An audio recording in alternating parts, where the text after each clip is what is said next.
before we start the show, I was driving through the village and I counted in a matter of probably about 3 seconds 4 people of color. Wow. I know. That's like a record. I know, on a Friday afternoon in Rhinebeck. So I have to say congratulations to us, Rhinebeck. We finally done it. They're visitors, unfortunately. They're totally visitors. Okay, are you guys ready? All right. Welcome to the Rhinebeck Scoop. I'm your host, Jennifer C. This radio show is produced by yours truly, Matty Rosenberg and Jennifer Hamoud at Radio Free Rhinecliff. Remember to watch full episodes of this show on the YouTube channel, Radio Free Rhinecliff, under the playlist, The Rhinebeck Scoop. How exciting has it been, guys? The Rhinebeck Scoop? The Rhinebeck Scoop on YouTube. That's very exciting. Very excited. You can watch all of us, see what we look like. We're all super hot. Super hot. Super hot. Whatever you Middle-aged say. hotness. Middle-aged hotness. Meh. All right, so we're going to do some Boujee Banter. Today, Tuesday, April 22nd, is Earth Day. Yay. Oh, I totally forgot about that. Yeah, me too. Amazing. Happy Earth Day. As you can see, Yes. if you see me on video, I am wearing my Earth Day dress and my boobs are out in honor of Earth Day. Is that why? Just because I like it. There you go. The weather is good for it. The weather is good for it. All right. So I asked a really good question this week. Really good.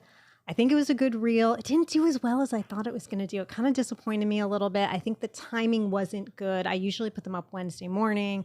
I kind of forgot. I ended up putting it up kind of last minute a little bit Thursday afternoon. And I think that's the reason it didn't get the traction. Oh, that was weird. Did you hear what happened with my voice? The traction part? No, I did a really gross sound. Did you hear it? No. Anyway, so I did. We never listen that closely to you. That's true. So anyway, I asked a really good question. Very much Gen X baby boomer, because that's who listens to this show. And it is a question about overcommitment. And you guys, if I had 6 hours, I could go off on this for 6 hours. That's how passionate I am about this whole topic. Are you an overcommitter or a recovering overcommitter? Parents and adults of the greatest and silent generations taught us to stick it out no matter how you feel. Even if you're miserable, you have to see the commitment to the end. This idea of overcommitment infiltrated these areas of our lives: sports, extracurricular activities in school, relationships, marriage, college, education, jobs, career, etc. Okay, so I'm going to give you an example. When I was with my ex-fiance, by the way, I heard he moved to this area. So Really? yes, I heard he Why aren't we doing a show about that? we should invite him and he can tell you what I was like. Oh my God. But yes. So anyway, when I was in a relationship with him, and he's a really good guy, but we were just not the right pairing. That's all it was. Right. And instead of walking away from it and recognizing it, I tried to save the relationship 3 times. Keep in mind, we didn't have kids. We weren't married. So there's no reason to really save the relationship 3 times. So we went to one couples therapist, disaster, second couples therapist, better. And then finally, at the end of the relationship, I said to myself, okay, let me look up like, what do you call that? Like a couples weekend and see if I can save it that way. And I didn't end up doing it. And finally, we broke up, whatever. But that's how much overcommitted I was to this relationship, because I think it's just been infiltrated through not only parents, I don't want to just blame parents, but also through all of society, especially in the 80s, especially in the 90s. Like, you do that commitment, you better fucking stick with it. I paid for that commitment.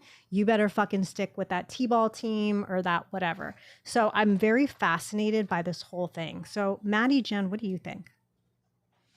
I think you're right. I think that we were brought up in a time when maybe like that transition time where at least the model that I had where, most people's parents were married. It was kind of unusual if someone got divorced. People weren't necessarily like super happy, but this is the lot that they had. Also, you had a job and you stayed with that job and you didn't, go from job to job to job to job. Even if you were miserable, you were responsible and blah, blah, blah, blah. So, I do think that we were brought up differently than maybe somebody who's even, 5 to 10 years, well, you're like 10 years younger. I would have to say maybe, see, I kind of feel like people your age are a little more flexible in terms of this vision. But maybe because your parents were older. But I'm with you. I think that people of our generation really, even if they were in a situation that maybe wasn't super healthy, it would take a lot to change that. Intellectually, I totally think that sounds correct for the time period. It wasn't my personal experience because my parents were beatniks, so commitment was not a thing. Shut the fuck up. Oh, yeah. No. He's got a fascinating life. No. Yes. Like beatniks down in the village? Yes. Yes. No. Oh, yes. Did they know? Did they know Jack Kerouac? Yes. Jack, my father is a major character in one of his books. Shut the fuck up. No way. Yes way. You Which should do a book? whole show about him, The Subterraneans. about Matt. His family is amazing. Are your parents still alive? No. But Okay. yes, the answer to your question, they definitely knew Allen Ginsberg, Jack Kerouac, Gregory Corso, blah, blah, blah. Yes. That's crazy. So like beatniks, they just let you do whatever you want, right? Yes, because they didn't know any other way. So you could just go out and stay out as a 10-year-old till like 3 a.m. and they didn't care? I wouldn't say it was that disconnected, but you could do whatever you wanted within some parameters. Yeah. Oh, that's really interesting. That now explains so much about you. I don't know what that means, but yes. Yes. Oh, So commitment, that when I saw your question, I just had to laugh. wow. That's why I let Jen talk about this. Well, like, and I grew, and my parents were, very, very hippie dippy. We belonged to Really? food co-op, organic gardens. He did the house with a wood burning stove. My That's far too much They commitment brought for us, my parents. like to marches. My parents were very engaged, involved. This took a turn. This is really interesting. Well, I didn't know it was going to be a therapy session. I had no idea. This is so fascinating. Okay. so- All right. That's very interesting. There you are. Now, Jen, I just spit. Did you guys see me spit? No. I wear glasses, so I I just would did not a have seen that. lot. That was really gross. Is it I- a you long didn't- you didn't- Yes. I just spit right on the table. It's Oh, fucking you don't have to disgusting. clean it. You forgot that we just don't pay attention to that. That's true. That is true. That I keep forgetting. Now, this is kind of a serious question for Jen specifically because she's the only parent here. Mm-hmm. And that is, here's the thing. Overcommitment, I think, as a parent is a tough one with kids. And I'll tell you why. Is let's say you have a 10-year-old and the 10-year-old is like, Mommy, I don't like my teacher and I don't get along with my teacher. So you go and meet the teacher and the teacher's like, you can tell they're not jiving, but the teacher's not horrible. And then you have to make the decision. Do I switch this kid out of class? Because the kid's never going to have the perfect boss, never going to have. Yeah, I agree. So like, how do you deal with that? Well, if you, hopefully you've had a relationship with your children where you've kind of been honest with them. And once they're in situations that don't work for them, that's basically what you're saying. I mean, if your child is, from my point of view, if your child is in harm's way, if it's taking such a mental health toll that they really, for whatever, can't go to school, they're sick all the time. I mean, you can address it, but I wouldn't switch my kid from a teacher that was like, okay. I mean, everyone's going to be okay. Nothing's going to be a perfect match. And, that's how you kind of build resiliency and problem solve and be a critical thinker is, nothing's like unicorns and rainbows all the time. Let's pause here. If you're watching on video, you guys, to cut reels, I have to put on my own camera. Set this up.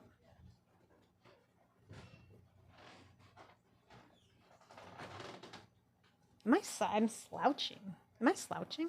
Do I look slouching? I don't think so. think so. Okay, last time I did this, and you could totally see the mic. I think it's going to be unavoidable. All right, fuck it. I'm just holding the mic. Well, I mean, you could clip it, but it's And it's gonna be- okay if it's fuzzy. It's I just kinda feel weird cute. having double mics, though. Well, why don't you just clip it and it's still visible? It doesn't matter. Yeah, I don't think it matters. You're going to see the red here. That's fine. It's fine. Okay, who cares? All right, fuck it. All right. Okay, so now here's how I feel about it. I understand. Oh, wait. Sorry, guys. Maybe we should close the door for a little while. Okay. Okay, here's how I feel about it, guys. I understand that the mindset was passed down, right? So you're in that silent generation, you're in the greatest generation.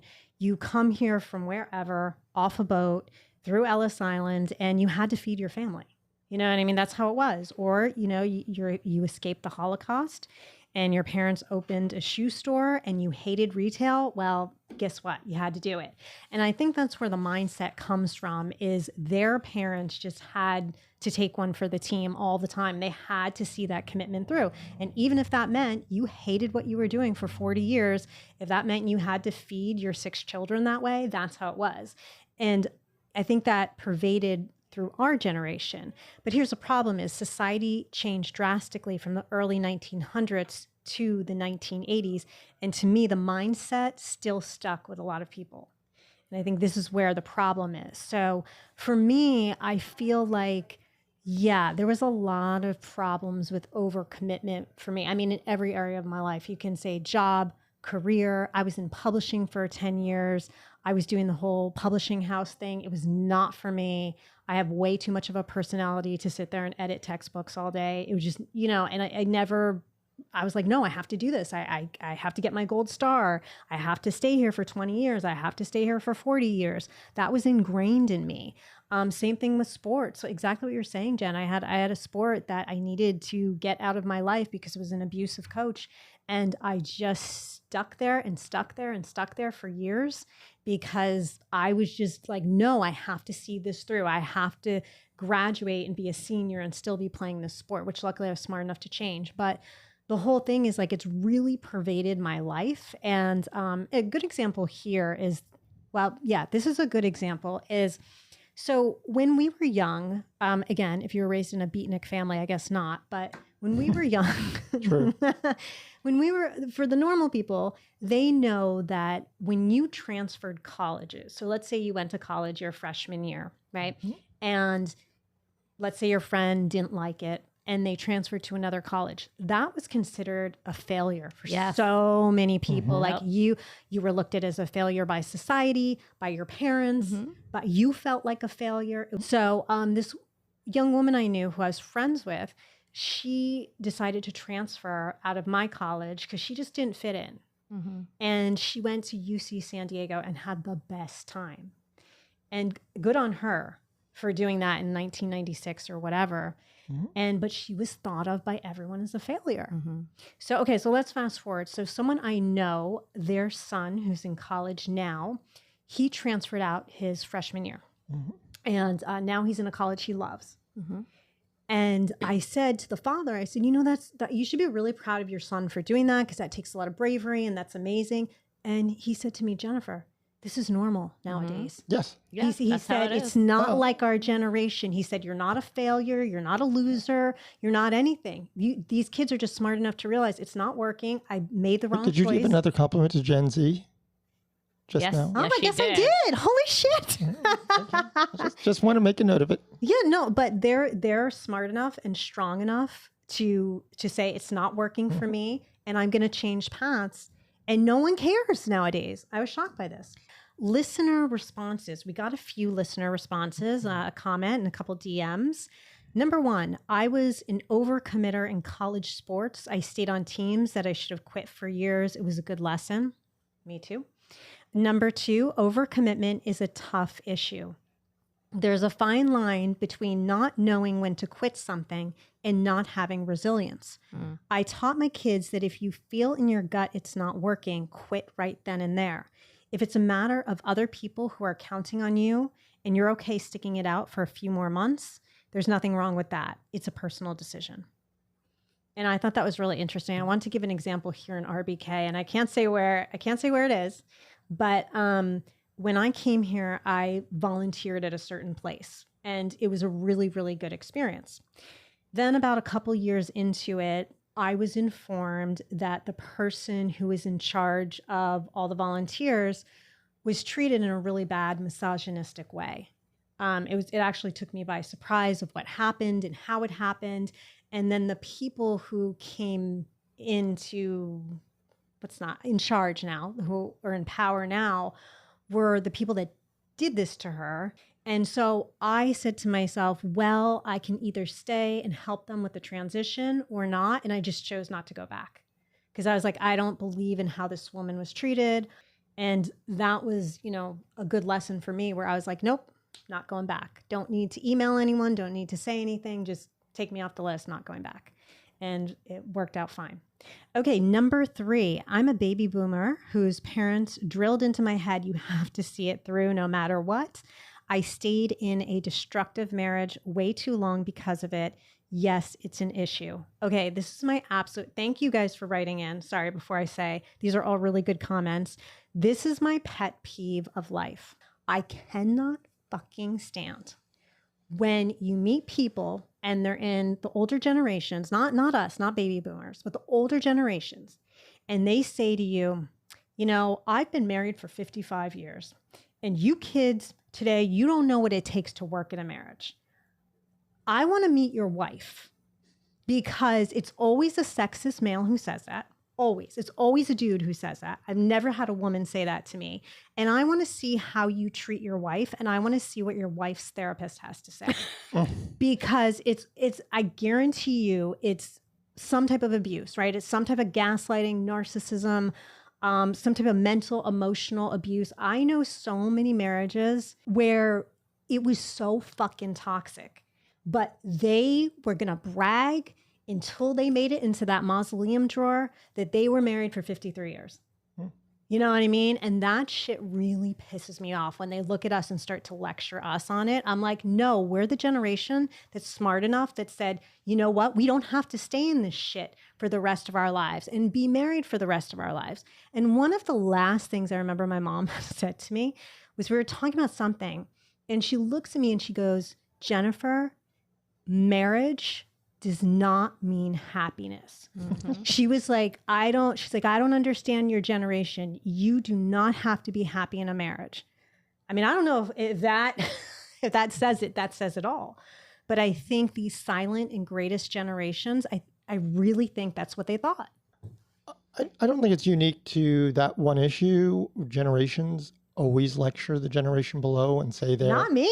Yes, they say they're lazy or they're entitled or X, Y, and Z or they're... So no, it is generational that everyone always says that, things were better before, this is this way before, whatever. That's why I dismiss all of that. Any intergenerational critiques is bullshit. Interesting. Wow. That's a pretty big comment from the beatnik. Wow. Well, I think that's probably why I feel that way. Wow. Well, you know what? I think we need to get it doesn't have to be from that show. We need to find one of your Gen Z friends and get them on here. Oh, we'll get one on here. I think that would be a great idea. I think that would be great. We could just rip them apart. It would be fantastic. I think they would destroy you. I don't think so. No, they have no idea. That would be so fun. I think we also need to, I was thinking about this the other day. We also need to get everyone who comes on here, every male that comes on, not that we've had tons, but they're always married or they have a long-term relationship or something like that. I need a single male that I can sexually harass for 30 to 35 minutes. Do we know anyone? Right. Everyone's married. I'm sure we could find one. Okay. What's the age that you want to sexually harass? Do you want like a young person? When a Gen Z or sexually harass? Do you want someone a little I older? do, but they can't be super young looking. Like I couldn't do it when Andrew Ketchia came. Oh yeah, he's a nice guy, but he's looks a little too young. I would say 30 and up. Oh, okay. All right, we'll put our thinking caps on. We'll think about that. Yeah, that'd be fun. Well, the producer's job is never done. Okay, so now I'm gonna throw in a commercial of my own later. Okay, we are adding a segment today. Yay! New segment. Matty, clap. Okay. Yay! Just because I'm doing the video controls. Okay. That's true. We are adding. It's already 30 minutes in. Jesus Christ. We are adding Pop Culture Corner. So Pop Culture Corner is about pop culture news. We like that. We like Pop Culture Corner a lot. All right, cool. So there was a recent space flight of Blue Origin's all-female crew that included singer Katy Perry and TV personality Gayle King. There was a lot of controversy. I'm sorry, guys. There was a lot of controversy and backlash. Matty, Jen, what do you think? Jen, do you want to go first? I'll be honest with you. I didn't follow this story very closely. Okay. So That's okay. So I don't have a lot to say. Okay. I have a lot to say. Okay. Go for it. No, it's funny because I didn't follow the story in the beginning because it was whatever. I was busy with other things and I You have a don't life. usually follow those things. But I found myself immersed in it afterward. And I think it was because the more I read about it and the more commentary on social media I saw, it was, I'll have to say, I mean, first of all, they should do whatever they want. I'm not passing judgment on like they shouldn't have done it, although they shouldn't have done it. But no, in all seriousness, it was offensive. And some of the things they said was mind-bogglingly offensive. And it wasn't just Katy Perry. People keep picking on Katy Perry. Easy to call her out. She was just so insipid and just as soon as she got off the kissing the ground. I mean, they went up in a space elevator essentially. But A roller coaster. well, a space elevator that's shaped like a penis. Yeah. But essentially, I found That's the best kind. the most offensive statement was actually made by Gayle King. What did she say? I can't remember. She said, I wrote it down before the show because you mentioned this. She said, "Don't call this a ride. We duplicated the same trajectory that Alan Shepard did." That's right. I'm like, are you fucking kidding me? Alan Shepard, for people who don't know, was the first American to enter space in 1961. It was incredibly dangerous. Yeah. This was a pioneer. He trained as an astronaut for years. The man was an actual astronaut. Yes. Just to get some idea of context, I looked up the computing power then versus now. They didn't even have computers on that space vehicle. It was done on the ground with an IBM mainframe. That mainframe is literally the iPhone in your pocket is 10 million times more powerful than the computer that put Apollo in space. So you're going to compare your fucking rocket ship shaped like a penis by a billionaire, and you're all paying millions of dollars, and you're astronauts now. You're setting a trajectory for feminists. Like, this is such bullshit. If they had just done it and not made it into the nonsense they did, I would have not had much to comment on. But that just set me off with Gayle King. Matty and I agree. Clap, Jen. I think Jen might even agree too. I don't know. It sounds valid. And the Amazon symbol looks like a penis to me too. It's basically. That is some Jeff shortcomings. Bezos looks like a penis. He does look like a penis. So that is some shortcomings. Okay, so here's what I think. Shortcomings. Okay, so I just want to give a little recap. This is not mine, and I thought this was said really, really well. So this is from ChatGPT. The mission was sorry guys, but no, it's ridiculous. But the mission was insensitive and out of touch with the current economic and societal realities. Many people, especially female celebrities, question the purpose and environmental cost of the mission, which they saw as a publicity stunt rather than a meaningful step in space exploration. The criticism was fueled by the perceived luxury and privilege of the flight, particularly in light of current economic struggles and environmental concerns. I think that sums it up perfectly. The New York Post, they had a really good headline that said, Katy Perry's Blue Origin space mess shows the world is fed up with entitled celebs who think they are owed adoration. I think that's perfect. To me, I was listening to a podcast today, and I have to say they put it perfectly. All it was a private jet flight. That's all it was to me. It was just like, look at me. I'm rich. I'm going up. They all had the hair and makeup. You guys see how much hair and makeup they had done? Of course. It was like ridiculous amounts of hair and makeup they had done. It was almost insane. I never flew Katy Perry, but I worked on a crew that flew her a lot. And let me tell you, nightmare. That's what they would refer to her as. Not a nice person to deal with. They had to deal with the assistant because they could not deal with her. So I find it funny that she's been torturing pilots and flight attendants forever. And then she's the representative of this whole thing. So I found that really funny. I think celebrities have to be careful right now, showing off your PJs, your designer handbags, etc. It's just not a good look. People are fed up with the wealth disparity. We may be going into a major recession. It's just not what you want to be doing right now. And here's the thing. I would have been behind it if it was real scientific I don't know what's wrong with my voice. It was real science, astronauts, female astronauts, the whole thing.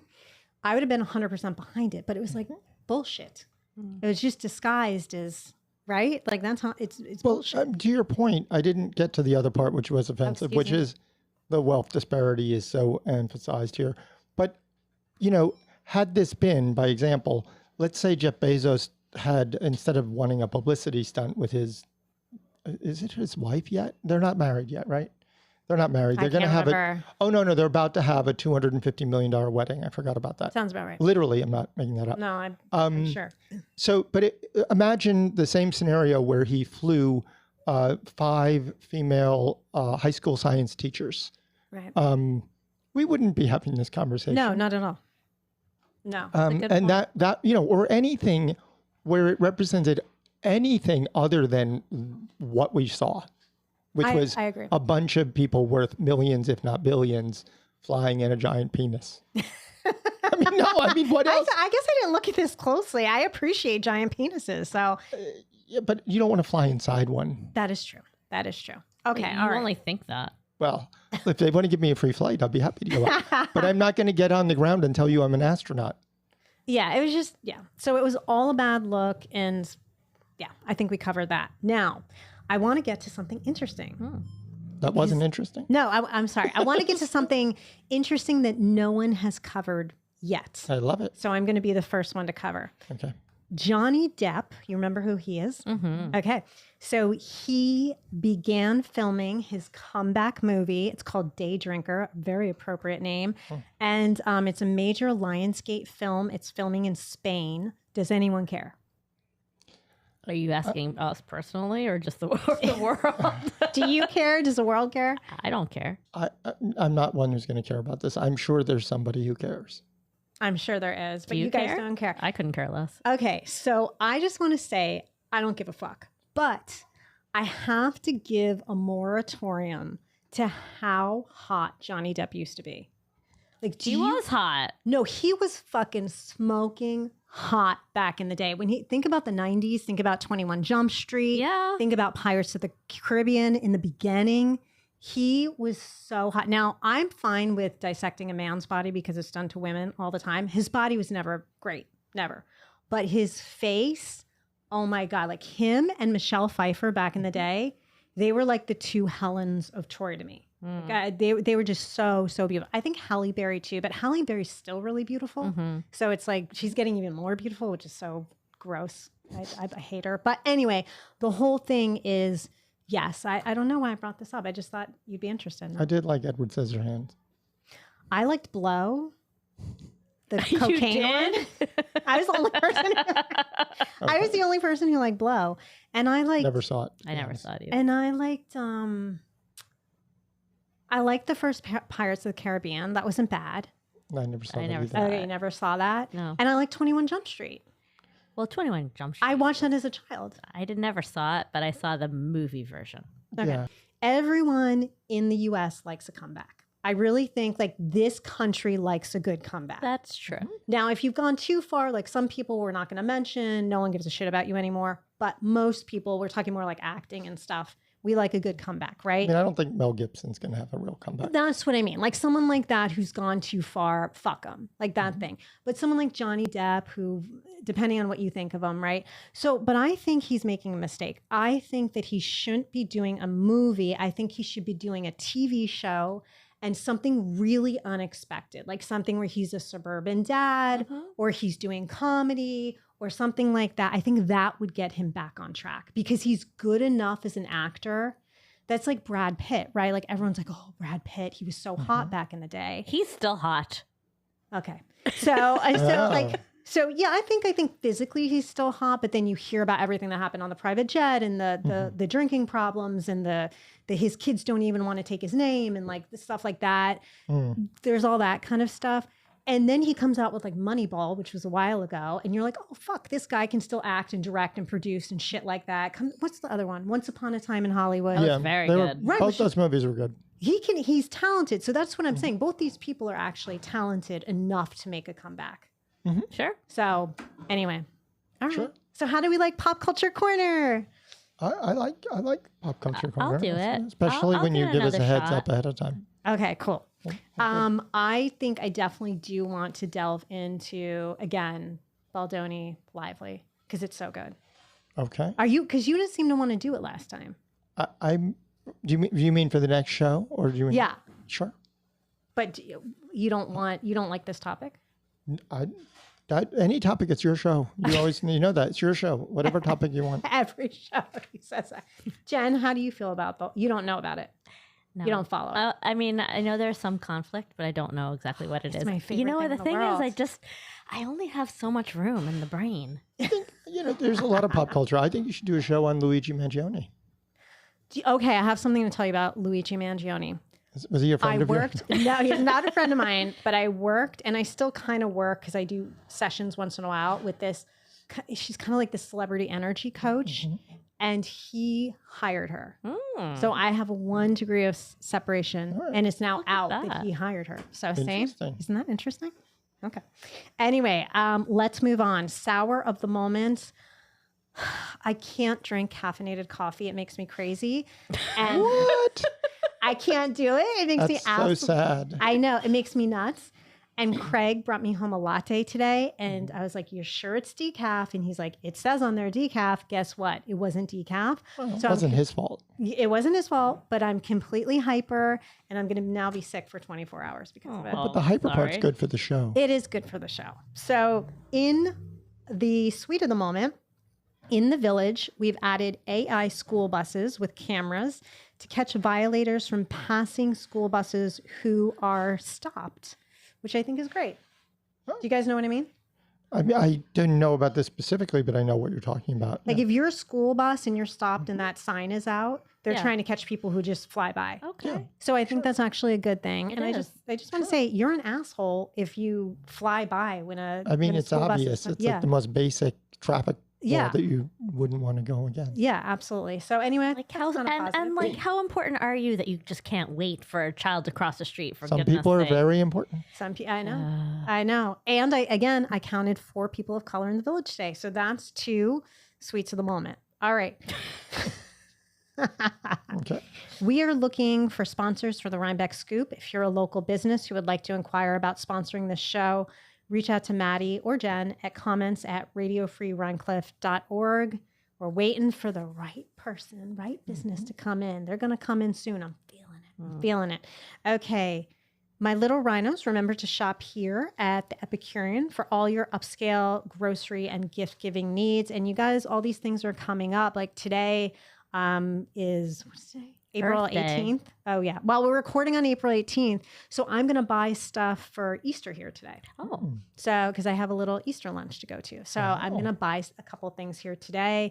And you guys, there's Mother's Day coming up. There's Father's Day coming up. Like, who doesn't want, a cute Mother's Day gift from here? true. And who doesn't want beer and a blowjob?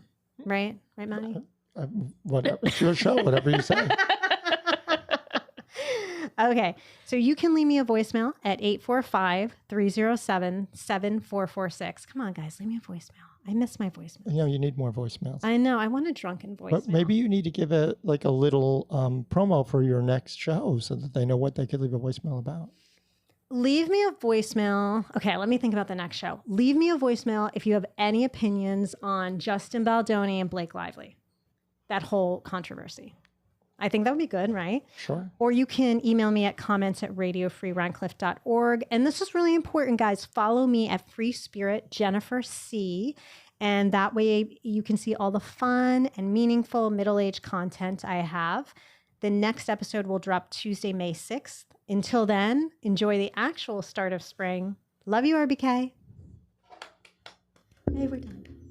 That went long again. I have to cut again. Are you still recording? The video, but you can always crop it.